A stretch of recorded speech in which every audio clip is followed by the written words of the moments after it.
ক্ষুধার্ত বাঘ 3 দিন কিছু খাবার পায়নি, ক্ষুধায় অস্থির। বুড়ো বাঘ শিকার পায় নাই। জঙ্গলের পাশে এসে দেখে একটা ভেড়ার পাল, জিহ্বায় পানি এসে গেল। তাই এর একটাকে ধরতে পারলে উদার পূর্তি করে খেতে পারবো। বাঘ এসে আরাম করে বসেছে। বাঘ যেভাবে শিকার করে পজিশন নিয়েছে, লেজ নাড়তেছে, কান দুটো খাড়া করেছে, চোখ দিয়ে এম ঠিক করে ফেলেছে। হঠাৎ চোখ পড়ল ওই ভেড়ার পালের ভেতরে একটা বাঘের বাচ্চা, আর ভেড়ায় বাঘের গুতাইতেছে। ভেড়া কাসুমাসু হয়ে, বাঘ কাসুমাসু হয়ে এক কোনায় চলে যাচ্ছে। বুড়ো বাঘ এই দৃশ্য দেখে ওর ক্ষুধা টুধা শেষ। হায় হায়, ভেড়ায় গুতায় বাঘের বাচ্চা, কি আশ্চর্য কথা। ক্ষুধা টুধা শেষ। সে নিল ওই বাঘের বাচ্চার উপরে, চাম করে ধরে ফেললো বাঘের বাচ্চা। পরে কামড়ায় ধরে হিচড়ে টেনে জঙ্গলের ভিতরে নিয়ে গেছে। এই বেটা বাতিজা, তুই ভেড়ার পালের মধ্যে কেন? কয় আমি তো ভেড়া। আরে পাগল, তুই ভেড়া না, তুই বাঘের বাচ্চা। কয় না, আমি ভেড়া। আশ্চর্য কথা। ঘটনা ঘটেছিল, ওই ভেড়ার মালিক শিকার করতে গিয়া ছোট্ট একটা বিড়ালের মতো বাঘের বাচ্চা পাইছিল। ওইটা নিয়ে ভেড়ার সাথে লালন পালন করেছে। ভেড়ার দুধ খেয়ে এসে বড় হয়েছে। এখন ভেড়ার মধ্যে সে থাকে, সে মজু করে। আমিও বুঝি ভেড়া। বাঘ বলছে তুই ভেড়া না, তুই বাঘের বাচ্চা। কয় আমি বুঝি না। আচ্ছা চল। একটা কুয়ার কাছে নিয়ে গেছে। টাকা তো দেখ, আমার চেহারাটা যেরকম বিরাট, তোরটা ওই রকম কিনা। বলে হ্যাঁ তাই তো। হাতের মধ্যে থেকে নখরগুলি বার কর, দেখ নখর আছে কিনা। কয় তাই তো আছে। এবার দাঁতগুলি ছিটকায় পর টাকা, দেখ মূলার মতো দাঁত আছে কিনা। কয় তাও তো আছে। আমার মতো মোষ আছে কিনা। কয় তাও তো আছে। চোখ দুটা আমার মতো বড় কিনা। কয় তাও তো আছে। কয় আমি তো বুঝিনি আমি বাঘের বাচ্চা। ভেড়ায় আমার গুতায়, আর আমি কই আল্লাহ আমার একটু শিং দাও, আমি যেন গুতাইতে পারি। পাগল কোথাকার, তুই তো আমার বাঘের বাচ্চা। হুঙ্কার মেরে গর্জন করে লাফিয়ে পড়। যে ভেড়া তোরে গুতাইতেছিল সব পালায় যাবে। আজ এই বিশাল জনসমুদ্রে মুসলমানদের সন্তানদের বলি, গট্টালিকা প্রবাহে ভেড়ার বাচ্চা তোমরা নও, তোমরা খালিদ বিন ওয়ালিদের সন্তান, তোমরা শহীদ তিতুমীরের সন্তান। আবার জাগ্রত হও, স্লোগান তোলো, নারায়ে তাকবীর।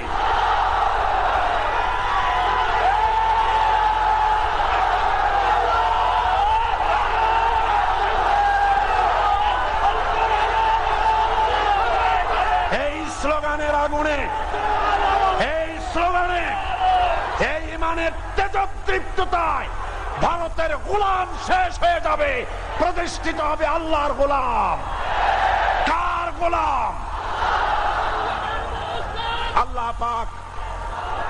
আল্লাহ পাক আমাদেরকে কবুল করুন। জোরে বলেন আমিন, জোরে বলেন আমিন। কোরআনের শাসন প্রতিষ্ঠার লক্ষ্যে ঐক্যবদ্ধ আন্দোলন, এবং এই কাজ করতে হবে। এগিয়ে আসতে হবে যুবকদেরকে। কাদেরকে এগিয়ে আসতে হবে? আজকের মাহফিলে তাকিয়ে দেখুন, যুবকদের ঢল নেমেছে। বলেন আলহামদুলিল্লাহ। এটাই হচ্ছে ওদের গাত্রদাহ। এত বিরোধিতা করি, তারপরেও মানুষ ঠেকানো যায় না, ঠেকাইতে পারবে না। ইউরিদুনা লিইউতফিউ নূরাল্লাহি বিআফওয়াহিহিম ওয়াল্লাহু মুতিম্মু নূরিহি ওয়ালাউ কারিহাল কাফিরুন। মুখের ফু দিয়ে তারা আল্লাহর আলোকে নির্বাপিত করতে চায়, কিন্তু আল্লাহর আলো নিভাতে তারা পারবে না। নবীজি দিন প্রতিষ্ঠার জন্য নিজের শরীর মুবারকের রক্ত দিয়েছেন, সাহাবায়ে কেরাম জীবন দিয়েছেন, শাহাদাত বরণ করেছেন। আমাদেরকেও শহীদ হওয়ার তামান্না দিলের মধ্যে রাখতে হবে। ইসলামের জন্য জীবন দিলে শাহাদাতের মওত একটা পিঁপড়ায় কাটার যন্ত্রণার চাইতে বেশি কিছু নয়। শাহাদাতের মওত আর আল্লাহর সঙ্গে দেখা করা, মাঝখানে হলো শাহাদাতের সেতু। মানুষ শহীদ হয়ে যায়, সঙ্গে সঙ্গে আল্লাহ রব্বুল আলামিনের সঙ্গে দিদার নসিব হয়ে যায়। শাহাদাতের তামান্না বুকের মধ্যে রাখতে হবে। আমার দেশ মুসলিম দেশ, এই দেশে বসন্ত উৎসব, বিশ্ব ভালোবাসা দিবস, বিশ্ব বেহায়া দিবস, বর্ষবরণ, মঙ্গল প্রদীপ জ্বালানো, আর মেয়েদেরকে বাসন্তী রঙের শাড়ি পরাইয়া তাদের মাথার চুল খুলে দিয়ে রাস্তায় রাস্তায় বেহায়ার মতো র্যালি করতে আমরা দেব না। এদেশ আর্যদের নয়, ব্রাহ্মণ্যবাদী আধিপত্যবাদী দেশের কোন গোলাম নয়। এদেশ শাহজালালের দেশ, সামদ্দুমের দেশ, সামানতের দেশ। এই দেশে আওলাদের রাসূল মাহমুদ আওলাদের রাসূল মাহমুদ মুস্তাফা আল মাদানির রক্ত পড়েছে। ৯৮ জন ছাত্রের রক্ত দিয়ে মাটি ধন্য হয়েছে। এই মাটিতে ইসলামের পতাকা উড়বে ইনশাআল্লাহ।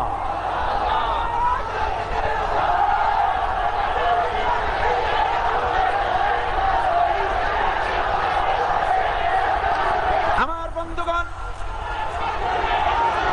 আপনাকে আমাকে সকলকে একদিন মরে যেতে হবে।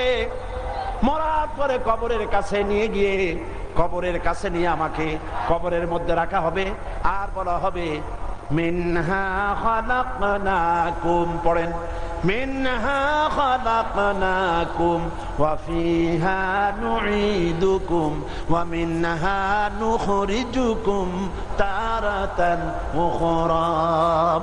এই মাটি দিয়ে তোমাকে তৈরি করা হয়েছিল, এই মাটির মধ্যে তোমারে রেখে গেলাম, এই মাটি থেকে তোমারে আবার উঠানো হবে। চট্টগ্রামে এক জানাজায় আমার শরীক হওয়ার সুযোগ হয়েছিল অনেক বছর আগে। ইমাম সাহেবকে দেখলাম জানাজা শেষ করে তিনি লাশের দিকে আঙ্গুল ইশারা করে বললেন, কেন আসিল? সকলে কইল গম আসিল। তা আমি তখন নতুন নতুন গেছি চট্টগ্রামে। আমি চিন্তা করলাম লাশের সাথে গমের সম্পর্ক কি? ইমাম সাহেবরে পরে কানে কানে জিজ্ঞেস করলাম, ভাই এই লাশের সাথে আপনি গম আসিল কিসের গমের কথা কইলেন? কয় যে গম মানে লোকটা কেমন আছিল, গম মানে ভালো, কেমন আছিল? তো লোকেরা বলছে গম আসিল মানে ভালো আছিল। তা বললো তাতে হইল কি? কয় যে আমি জিজ্ঞেস করলাম কেন আসিল, সকলে কইল গম আসিল, ভালো আসিল, তাহলে হইল কি?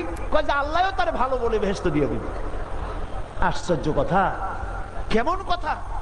এই লোকটা যদি কন্ট্রাক্টর হয়ে থাকে, এই লোকটা যদি ইঞ্জিনিয়ার হয়ে থাকে, এই লোকটা যদি দারোগা বা অন্য কোনো চাকরিতে রত থাকে, তাহলে সে যদি কন্ট্রাক্টারি করতে গিয়ে সরকারি টাকা রড সিমেন্ট যদি খাইয়ে থাকে, সিমেন্ট ইট যদি হজম করে থাকে, মানুষের হক যদি নষ্ট করে থাকে, আর আপনারা সবাই মিলে বললেন কেমন আসিল, কেমন আসিল, সবাই বললো ভালো আসিল, আর আল্লাহ বেহেশত দিয়ে দিল, তাহলে হাকামুল হাকিমিন আল্লাহ হইলেন কেমনে?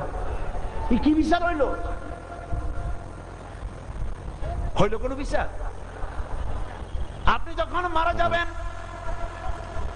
কবরের ভিতরে রাখা হবে, আর বলা হবে বিসমিল্লাহ আলা মিল্লাতি রাসূলিল্লাহ, আল্লাহর নামে রাসূলের দলে উঠাইয়া দিয়া গেলাম। সুবহানাল্লাহ তো কইলেন, আগে বোঝেন কি জিনিস। আল্লাহর নামে রাসূলের দলে কারে উঠাইলেন? চিন্তা করুন সবাই, কান খুলে শুনুন। আপনি যখন ছাত্র ছিলেন, ছাত্র জীবনে যত অল রাইটিং করেছেন সবগুলি মানুষের নামে স্লোগান লিখেছেন। আপনার অল রাইটিং আল্লাহর কাজে লাগে নাই। জীবনে মিছিল করলেন, কোন মিছিলের স্লোগান আল্লাহর কাজে লাগলো না। আপনি বক্তৃতা করলেন, আল্লাহর কাজে লাগে নাই, রসুলের কাজে লাগে নাই। আপনি বই লিখলেন, আল্লাহর কাজে লাগলো না, রসুলের কাজে লাগলো না। ছাত্র জীবন শেষ হয়ে গেল, আপনি নেতা হলেন, মিটিং করলেন, মিছিল করলেন, হরতাল করলেন, বিক্ষোভ করলেন, সমাবেশ করলেন, নির্বাচন করলেন, ভোট করলেন, চাঁদা দিলেন। আপনার চাঁদা, আপনার ভোট, আপনার নির্বাচন, আপনার বক্তৃতা, আপনার জীবনের কোন একটি টাকা থেকে শুরু করে জীবনের কোন কাজ আল্লাহর কাজে লাগে নাই, রাসূলের কাজে লাগে নাই। এরপরে আপনি মরে গেছেন, মরা শরীরটা নিয়া কবরের ভিতরে রেখে বলা হলো আল্লাহর নামে রাসূলের দলে উঠায় দিয়া গেলাম।